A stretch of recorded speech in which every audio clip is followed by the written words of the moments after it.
धन्यवाद। आज का विषय है नित्य क्रिया और क्रिया कर्म के संबंध में।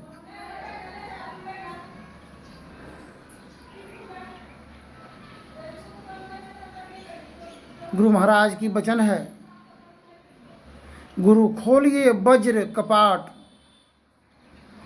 अंधेरी सन्मुख की काया दुर्ग दुखत बंदी खाना, या में जले जन्म जन्म से। गुरु खोलिए वज्र कपाट, अंधेरी सन्मुख की।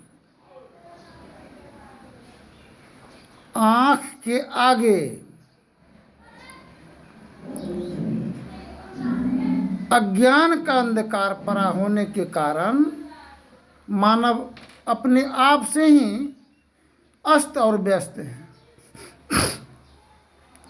तो नित्य क्रिया, नित्य क्रिया किसे कहते हैं?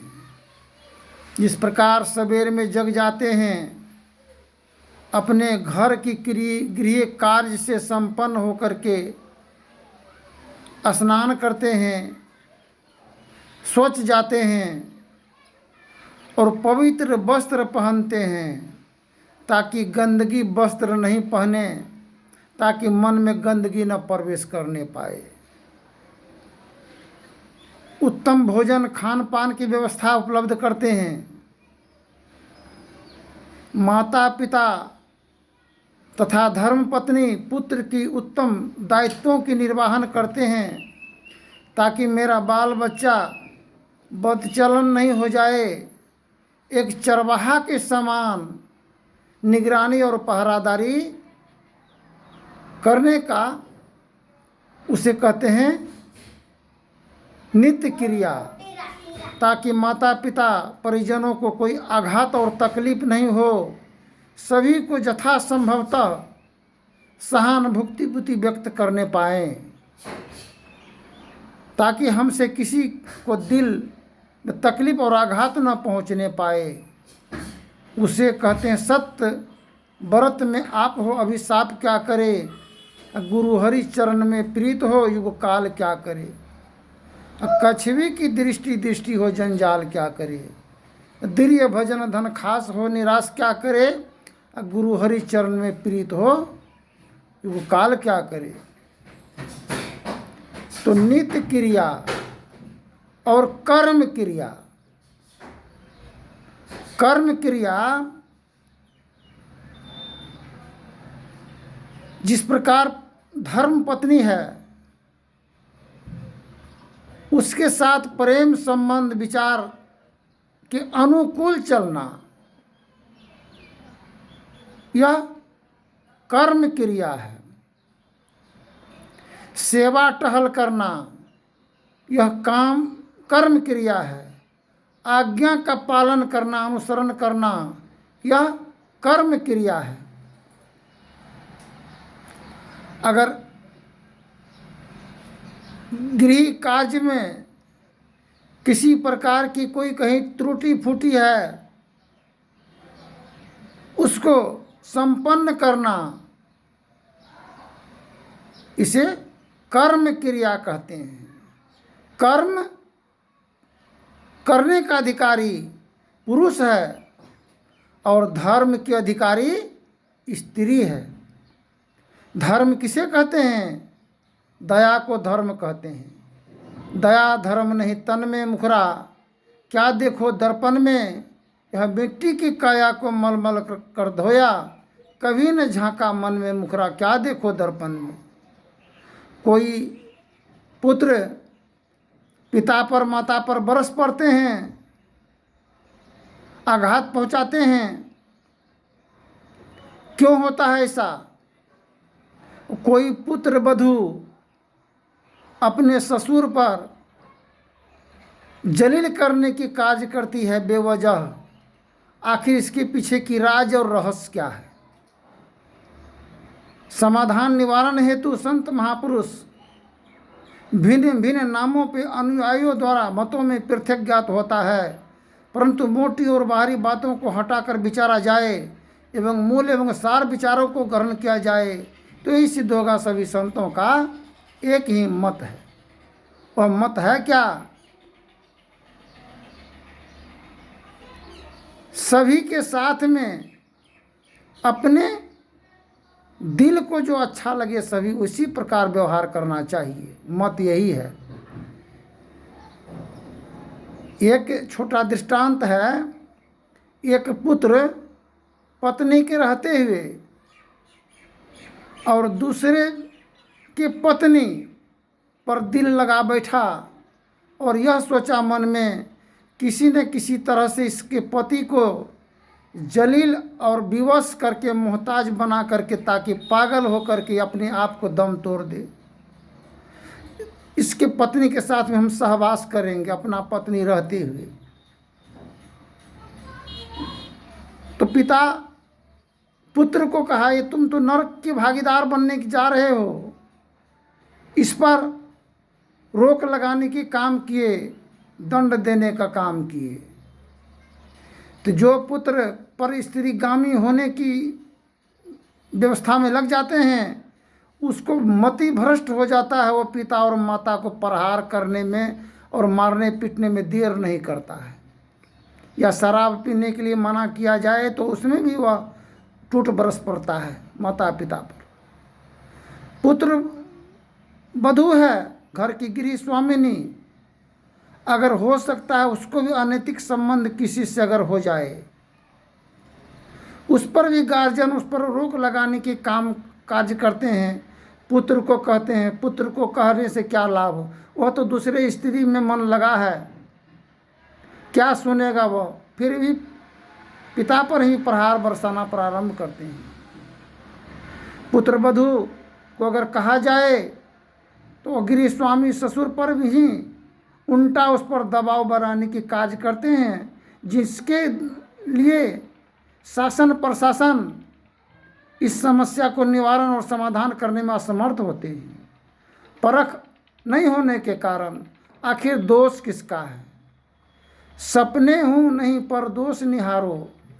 जो घर की गृह स्वामिनी सज्जन है, सदाचारी है, कभी भी अनैतिक संबंधों की विचार को व्यक्त नहीं करेगी या गांव समाज कुल मर्यादा की मान हनन करने की कार्य कभी नहीं करेंगी। जो सतवर्ती है, जो धर्मपरायणी है, जो पतन करवाने वाली है, वो गैर पुरुष के चलते पति को, ससुर को, सास को हर प्रकार से प्रताड़ना दे करके अलग और विमुख करने की कार्य करती है। तो इस घर में अगर कोई पूजा हो, व्रत हो, उपवास हो, गोसाई का सिरा और पिंडा हो, सांझ जलाया जाए तो क्या अंतर हृदय में प्रकाश प्रज्वलित हो सकेगा? तो दृष्टि साधन सुरत शब्द योग द्वारा सर्वेश्वर की भक्ति करके अंधकार प्रकाश तीनों प्रकृतियों से पार जाना, एक सर्वेश्वर पर ही अचल विश्वास, पूर्ण भरोसा तथा अंतर में उनकी प्राप्ति का दृढ़ निश्चय रखना चाहिए। निष्कपट सेवा, सत्संग, ध्यानाभ्यास, इन पांचों को मोक्ष का कारण समझना चाहिए। श्री सतगुरु की सार शिक्षा याद रखनी चाहिए। अति अटल श्रद्धा प्रेम से गुरु भक्ति करनी चाहिए। मृगवारी प्रपंचन विषय सब दुख रूप हैं, इनके निवारण के लिए प्रभु भक्ति करनी चाहिए। जितने मनुष्यधारी हैं प्रभु भक्ति कर सकते सभी अंतर व बाहर भक्ति कर घटपट हटाना चाहिए। इसके हटे माया हटेगी, प्रभु से होगी एकता, फिर देवता देत नहीं रहेगी। ऐसा मंदिर चाहिए। पाखंड हो का तजी निकपट हो दीन हो, सब कुछ समर्पण कर गुरु सेव करनी चाहिए। सत्संग नित और ध्यान नित रहिए, कर संलग्न हो, बेविचार चोरी ने साहिंसा झूठ तो नहीं चाहिए। यह सारे सिद्धांत सबको संत न हो, गुरु सेव करनी चाहिए। गुरु की सेवा, माता पिता के सेवा, परिजनों की सेवा भाव में मानव का जीवन उस प्रकार मन की दुर्गंध दुर्विकार दूर हो जाता है। ध्यान साधन करने से मन निर्मल बन जाता है। उसके अंदर से विघ्न, कलेश, क्रोध, विरोध, अभिमान का नाश होता है, जीवन का विकास होता है। एक बादशाह के दरबार में बीरबल बहुत चतुर था उसके चतुराई को नष्ट करने के लिए एक पाखंडी पहुंच गया। पाखंड के संबंध में सुने, पाखंड अहंकार तजी, निष्कपट हो। पाखंडी पहुंच गया, बोला ये मेरा एक बकरी है और इसको खूब खिलाना है महीना दिन तक, और उत्तम सेवा होना चाहिए बकरी का, और नहीं इसका वजन घटना चाहिए, नहीं बढ़ना चाहिए। अगर ऐसा करने में आप सक्षम अगर हैं, आप वास्तविक चतुर हैं। पाखंडी दिया बकरी, बकरी को 1 महीना में उत्तम भोजन व्यवस्था, काजू किशमिश मनक्का सब कुछ खाने की उपलब्ध बकरी को किया। एक कमरा में बकरी को बंद किया और एक खिड़की जालीदार कमरा में एक भेड़िया को बंद किया, और बकरी और भेड़ी के तरफ नज़र जब पड़ता था तो जितना खाना पीना, घास भूसा जो भी था, विटामिन तत्व खाता तो था सही, किंतु भेड़िया को देखने के बाद बकरी पस्त पस्त हो जाती थी। थोड़ा ताकत बढ़ता था, फिर उनके क्रूर स्वभाव विचार से बकरी का मन निर्बल हो जाता था, बेचैन हो जाते थे। इसी प्रकार की सिलसिला चलता रहा। महीना दिन पुर गया, बकरी को लाया गया राज दरबार में, बादशाह के दरबार में।